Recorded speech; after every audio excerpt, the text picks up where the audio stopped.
12시 많은 참여 바랍니다.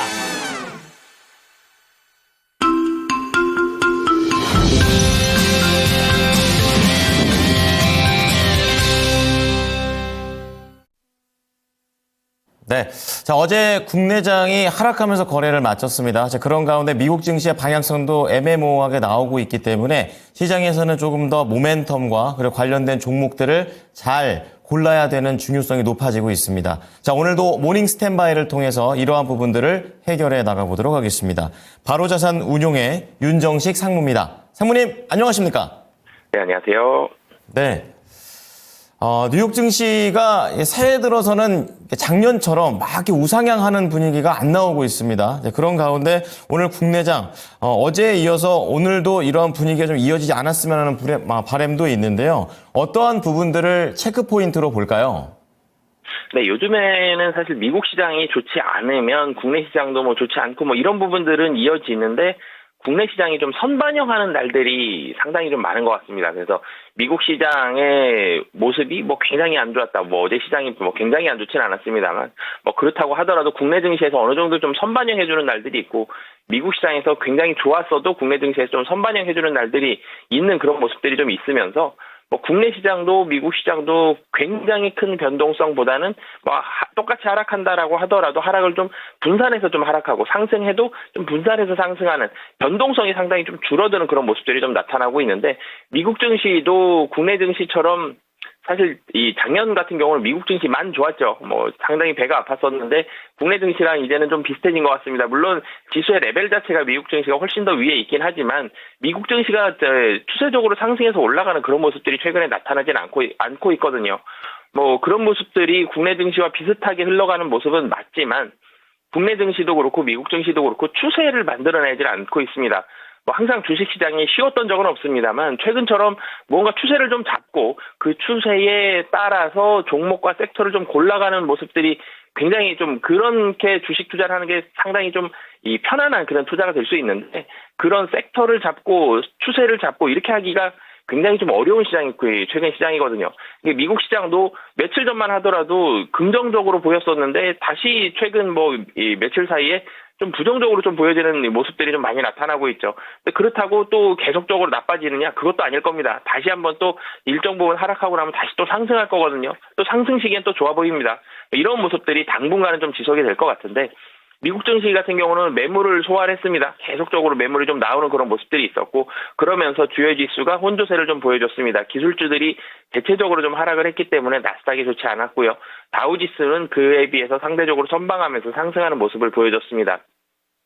엔비디아를 비롯한 반도체 관련된 종목들이 다 같이 좀 하락을 했습니다. 뭐 블랙웰 발열 얘기도 나오고요. 그러면서 엔비디아가 좋지 않았고 반도체 좋지 않았는데 엔비디아 비롯한 주요 반도체 종목들만 2%에서 3% 정도 하락을 했습니다. 근데 또 필라델피아 반도체 지수 보면 한 0.3% 정도 하락했거든요. 크게 안 떨어졌습니다. 뭐 이런 부분들을 보면 주요 반도체 종목들은 하락했는데 그 외의 반도체, 필라델피아 반도체 지수를 구성하는 그 외의 종목들은 상당히 선방하는 그런 모습들이 좀 나왔거든요. 이 얘기를 다시 살펴보면 매물을 좀 소화를 했다는 겁니다. 좀 더 많이 올랐었던 시장을 주도했었던 반도체, 그중에서도 주도했었던 몇몇 종목들이 상승률이 더 좋았었는데요. 이 상승률을 반납하면서 차익 실현 매물이 좀 많이 나오는 그런 모습들이 반도체에서도 많이 좀 나왔다라고 보시면 되겠고요. 테슬라 같은 경우도 하락했습니다. 처음에는 하락하면서 출발을 했다가 상당히 많이 하락을 했었죠. 그러다가 상승 전환하는 그런 모습들이 있었습니다. 테슬라가 상승 전환을 해주면서 사실은 기술주들에 대한 분위기가 그래도 좀 낮아지는 그런 모습들이 좀 있었는데요. 국내 증시 같은 경우는 어제의 이런 차익 실현 매물이라든지 반도체 하락이라든지 이런 부분들이 일정 부분은 좀 반영이 되어 있는 그런 상황입니다. 미국 증시에서 엔비디아를 비롯한 반도체가 하락을 했죠. 어제 외국인이 국내 증시에서 8,700억을 매도를 했습니다. 8,700억 중에 약 한 5천억 정도가 반도체로 들어갔거든요. 삼성전자가 2,500억 순매도고요. 외국인 SK 하이닉스가 1,670억입니다. 두 종목 합치면 한 4천억 정도 4천억이 좀 넘죠. 이 두 종목으로 반도체로 외국인의 순매도가 상당히 많은 부분 좀 몰리는 그런 모습들이 있었기 때문에 미국 시장에서의 이 반도체 매도가 전일 국내 시장에서는 일정 부분은 좀 선반영이 되어 있는 그런 상황이다라고 보시면 되겠고요. 반도체가 근데 한 일주일 전만 하더라도 분위기가 좋았었죠. SK 하이닉스도 17만 원에서 19만 원 위로 20만 원 이상까지도 올라가는 그런 모습들이 있었는데 최근 이틀 동안 이 반도체가 좀 하락하는 그런 모습들이 좀 나오고 있는 상황이고요. 어제 같은 경우는 근데 반도체만 하락한 건 아니었습니다. 이 자동차도 하락을 했었죠.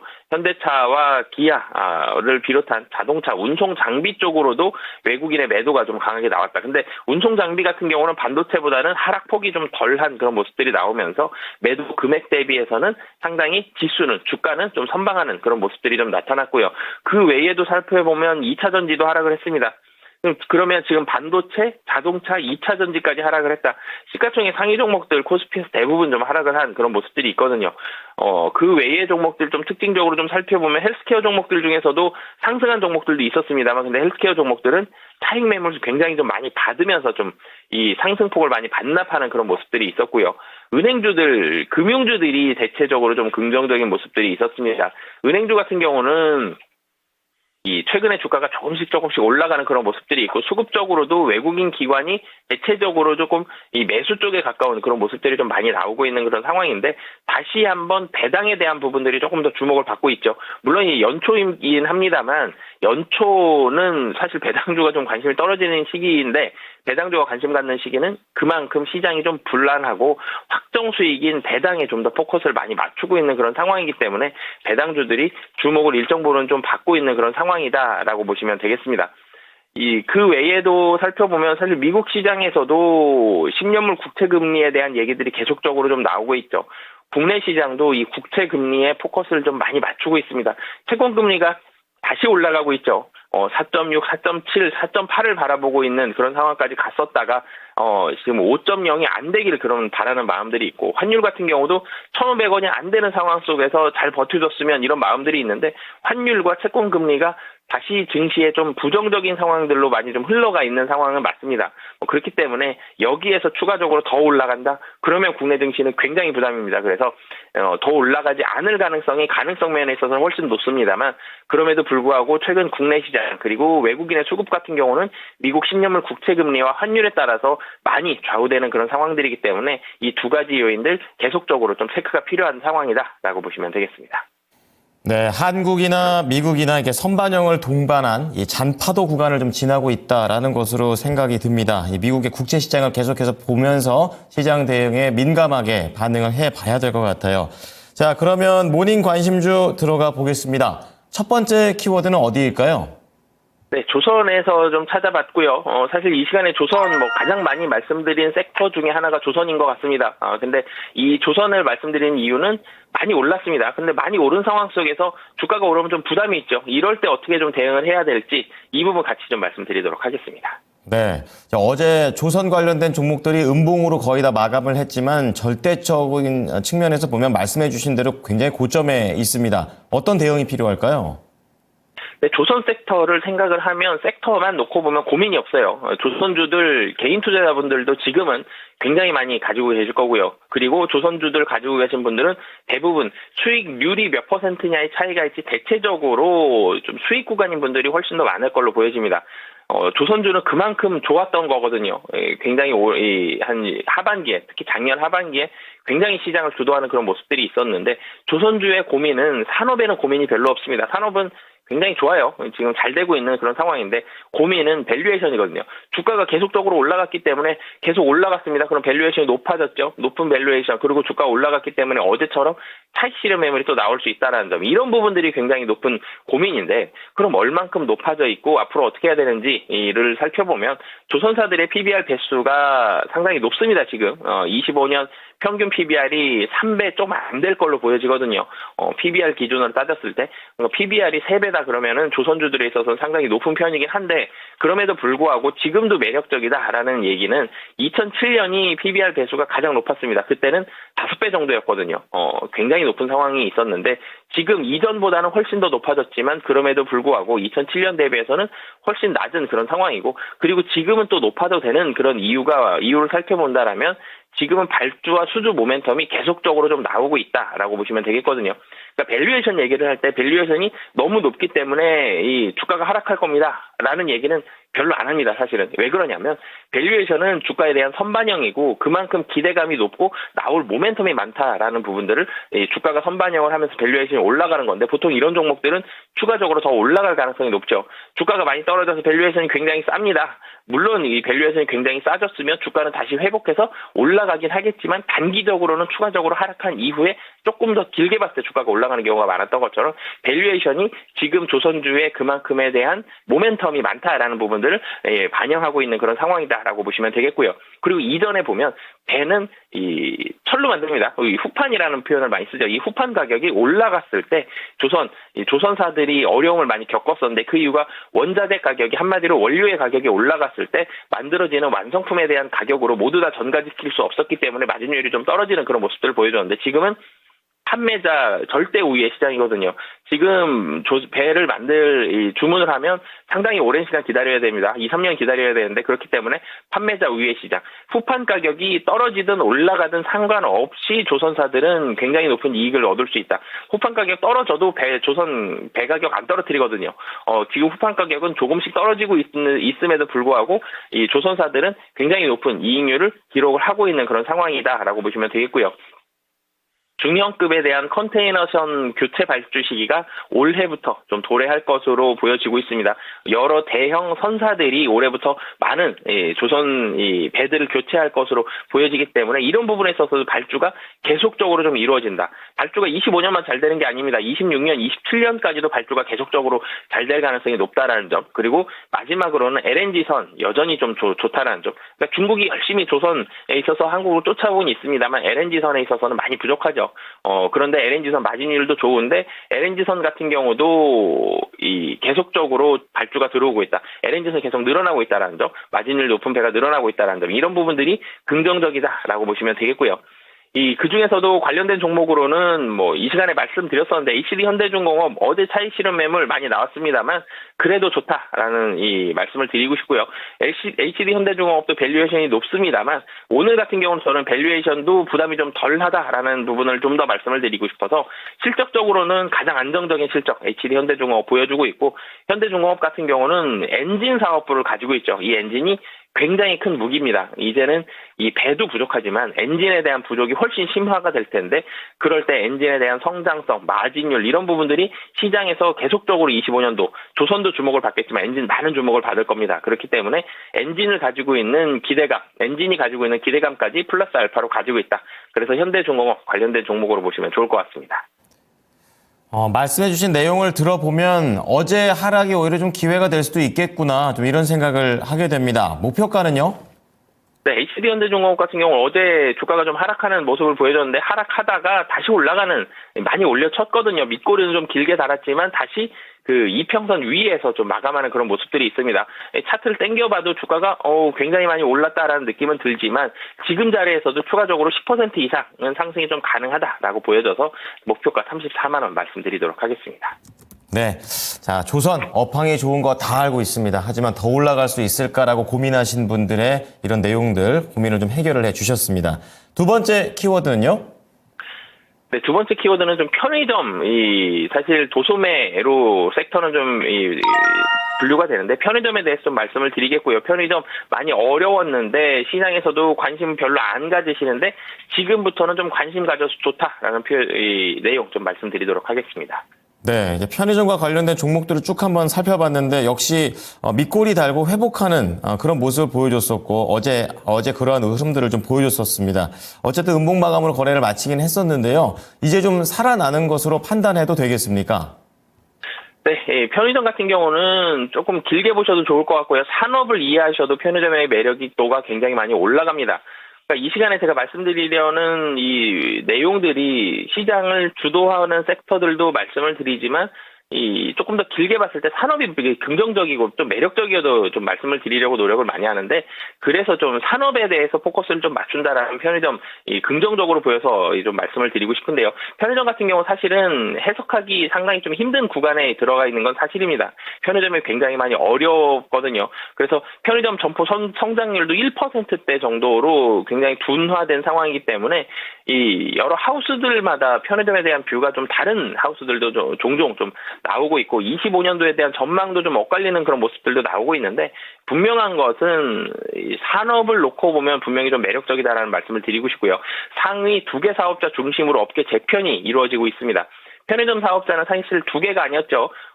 이 GS가 있고요, BJF가 있고요, 세븐일레븐이 있고, 그리고 이마트24, 이 4개가 있었는데 상위 2개, GS와 BJF로 이 CU로 이 상위 재편이 되고 있는 그런 상황들인데, 이렇게 되면 이익 레버리지가 굉장히 많이 올라가게 되고요, 기존 점포에 대한 효율성이 올라가는 그런 상황입니다. 그러면서 주가가 리레이팅 될 가능성이 굉장히 좀 높아 보이기 때문에 오늘 좀 말씀을 드리려고 하는 거고요. 일본을 같이 좀 살펴보면 좋을 것 같습니다. 일본이 보통 한국보다 편의점이 10년 정도 앞서 있다라고 얘기를 많이 하거든요. 그래서 일본에 있는 편의점을 가면 우리나라보다 좀 더 많은 아이템들이 있고요. 그리고 한국에서는 이 작년부터 도시락이 굉장히 많이 좀 폭발적으로 성장을 했었는데, 일본은 한 10년 전부터, 10년 이상 전부터 편의점에서 도시락도 많이 나오고 모든 아이템이라든지 이런 산업들을 좀 앞서가는 그런 모습들을 보여주는데, 일본의 사례를 좀 주목을 해보면 일본 같은 경우도 편의점이 굉장히 많아졌습니다. 그러다가 편의점이 상위 몇 개사들로, 소수의 회사들로 재편이 되면서 이익단이 다시 올라가는 그런 모습을 보여줬거든요. 편의점 수가 폭발적으로 늘어나다가 이익률이 급격하게 감소했다가 편의점이 이 상위 몇 개사로 재편이 되면서 다시 한번 이익률이 올라가는 그런 모습들을 보여줬기 때문에, 이런 일본의 사례들이 국내에서 대부분 좀 연결이 많이 좀 편의점은 되고 있는 그런 상황이다라는 점. 일본을 본다라면 국내에서도 상위 2개사가 이 이익단도 좋아지고 주가도 리레이팅 될 가능성이 높다. 그러니까 일본이 상위 3개사로 재편이 됐고, 그러면서 이익단 좋아지고 주가 리레이팅, 다시 주가가 올라가는 그런 모습들이 있었거든요. 그래서 국내에서도 이런 부분들 본다라면 GS 리테일과 BJF 리테일, 이 두 회사에 대한 긍정적인 모습들이 나올 가능성이 있고, GS 리테일 같은 경우는 신규점 효율 부진에 따른 비용 부담이 있었는데 이 부분 많이 해결이 됐고요. BJF 리테일도 이 고정비에 대한 부분, 본부 임차 비중 증가에 따라서 고정비의 임차가 증가하는, 고정비 부담이 증가하는 그런 모습들이 있었는데, 이런 부분들이 이제는 실적으로 좀 많이 해결되는 그런 모습들이 있기 때문에 실적 부진 요인도 해소가 되는 구간이다. 실적도 좋아지는데 일본 사례 본다라면 이제는 이익단 좋아지면서 주가도 리레이팅 될 가능성이 높다라고 보시면 되겠고요. 관련된 종목으로는 BJF 리테일 좀 말씀을 드리도록 하겠습니다. 좀 전에도 말씀드렸지만 이 고정비에 대한 부담이 있었기 때문에 실적이 좀 안 좋았었는데 3분기는 고정비를 영업이 이기는 모습 3분기부터는 좀 나타났습니다. 그래서 확실하게 이제는 이 고정비, 발목을 잡았던 고정비에서 벗어나서 이익단이 회복이 되는 그런 상황, 이 증익 추세가 3분기뿐만이 아니라 4분기 그리고 25년도까지 이어질 가능성이 높다라고 보시면 되겠고요. 그렇기 때문에 BJF 리테일 말씀을 드리고, 가격 전략도 같이 말씀을 드리면 굉장히 아래에 형성이 되어 있습니다. 가격이 좀 부담이 굉장히 좀 적고요. 지금 102,000원인데요. 이전에 고점이 125,000원입니다. 이전 고점까지는 충분히 좀 상승 가능하다. 조금 긴 호흡 보셨으면 좋겠고요. 그렇기 때문에 목표 가격 125,000원 말씀드리도록 하겠습니다. 네. 자, 아무도 안 볼 때 한 번 더 다시 한번 편의점과 관련된 종목들을 짚어주셨습니다. 자, 마지막으로 상무님의 관심주와 목표, 가격 전략 그리고 종목들을 좀 들어보도록 하겠습니다. 네, 편의점은 사실 거의 사람들이 안 보는 종목 말씀드렸는데 KB금융 좀 말씀을 드리겠는데, KB금융은 많이 봤다가 최근에 좀 덜 보고 있죠. 그런데 이 주주 환원에 대한 부분들, 이런 관련된 주주 환원 관련된 종목들을 지금은 좀 다시 봐야 될 시기다. 물론 은행주뿐만이 아니라 다른 섹터들, 다른 종목들도 있는데 그 중에서도 주주 환원에 대해서는 이 은행주가 가장 첫 번째로 이 주목을 받을 거고요. 그 중에서도 가장 최고 수준의 주주 환원을 기록을 하고 있는, 이 발표를 하고 있는 KB금융 관심 있게 보시면 좋을 것 같고요. 목표가 좀 말씀을 드리면 최근 들어서 외국인 기관이 계속 사고 있습니다. 지금 가격 좋다라고 느꼈고 마땅한 종목에 대한 대안이, 이 뚜렷한 종목들이 사실 지금 안 보이고 있거든요. 그렇기 때문에 이 KB금융 긍정적으로 좀 보고 있고요. 지금 한 9만 원 좀 안 되는 상황입니다. 그래서 이전 고점 10만 원까지 우선적으로 목표가 잡고 대응하시면 좋을 것 같습니다. 네. 자, 윤정식 상무의 3가지 종목 공개됐는데요. 다시 한번 정리해 드리겠습니다. 첫 번째는 조선입니다. HD 현대중공업을 말씀해 주셨는데요. 이제 들어가도 될까 고민이신 분들 오늘 목표가 34만 원 제시를 해드리고요. 두 번째는 도소매 쪽에서 우선 BGF 리테일 편의점 오랜만에 봅니다. 3분기부터 시작되는 추세, 증익에 대한 추세 계속 지켜보자는 내용으로 얘기를 해줬습니다. 12만 5천 원. 마지막으로 주주환원 측면에서 다시 보자 은행주입니다. 대장주 KB금융이고요. 목표가 10만 원 제시하셨습니다. 상무님 오늘 내용들 잘 참고하겠습니다. 고맙습니다. 네, 감사합니다. 지금까지 투자 판단에 도움이 될 수 있는 정보를 제공해 드렸습니다. 하지만 특정 종목의 상승과 하락을 보장하지는 않으니까요. 참고해 주시기 바랍니다. 오늘도 수익 많이 내십시오. 고맙습니다.